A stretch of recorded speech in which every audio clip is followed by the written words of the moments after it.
तालियां होनी चाहिए आपके अपने रजत ठाकुर जी के लिए, आपके अपने भाई, आपके अपने बेटे रजत ठाकुर जी के लिए। ऐसे ही गरीबों की और जरूरतमंद लोगों की सहायता करते आ रहे हैं।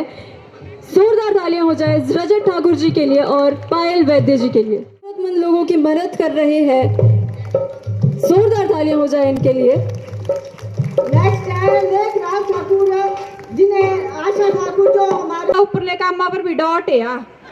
अब यहाँ से जनाना कोसी डिग्री है तब बहुत आज हुंदी नहीं।